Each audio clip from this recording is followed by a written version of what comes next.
గెలిచిన సర్పంచులు ఉప సర్పంచులు మీరు ఒక్క విషయం దయచేసి యాద పెట్టుకోండి.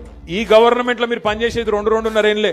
మళ్ళీ అటెన్క వచ్చే గవర్నమెంట్ లో మన గవర్నమెంట్ లో మళ్ళా 2-2.5 ఏళ్లు మీరే ఉంటారు.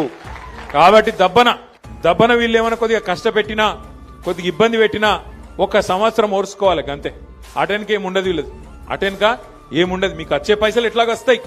గ్రామ పంచాయతీకి రావాల్సిన డబ్బులు కేంద్ర ప్రభుత్వం నుంచి రాష్ట్ర ప్రభుత్వం నుంచి మీ హక్కుగా రావాల్సిన పైసలు, ఫైనాన్స్ కమిషన్ ద్వారా రావాల్సిన పైసలు ఎవడు ఆపలేడు.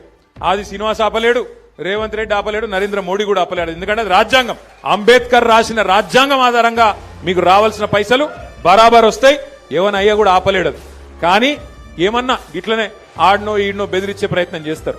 వీళ్ళు చాలా లంగాలు కాంగ్రెస్ వాళ్ళు. వాళ్ళ మాటినకపోతే ఏం చేస్తారు? సర్పంచ్ గారిని ఏదో ఒక దానిలో ఇరికియాలి, ఇరికిచ్చి వాళ్ళని సస్పెండ్ చేయాలి. ఎందుకంటే అధికారం కదా, సస్పెండ్ చేయాలి. సస్పెండ్ చేసి ఉప సర్పంచ్ వాళ్ళ మనిషిని పెట్టుకోవాలి, వాళ్ళకు బాధ్యత ఇవ్వాలని చెప్పి లంగ కథలు చేస్తారు.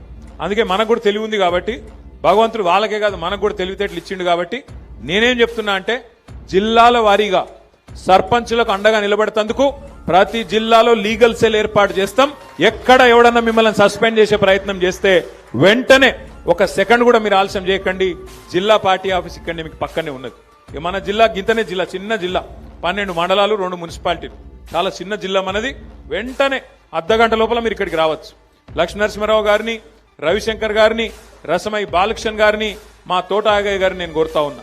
ఎక్కడ ఏ ఊర్లో చిన్న, ఇప్పుడు 83 మంది మాత్రమే కాదు, ఇంకా 17 నాడు మళ్ళీ ఎలక్షన్ ఉంది. మళ్ళా జోరుదారు గెలుస్తాం, నాకే అనుమానం లేదు. ఎక్కడ చిన్న సమస్య వచ్చినా సర్పంచ్ గాని ఉప సర్పంచ్ గాని వెంటనే ఇక్కడ లీగల్ సెల్ యాక్టివేట్ చేయాలి. వెంటనే కోర్టుకు పోవాలి. మన హక్కుల కోసం మనం కొట్లాడాలి. ఈ విషయంలో రాజీ పడొద్దని చెప్పి నేను కోరుతున్నా.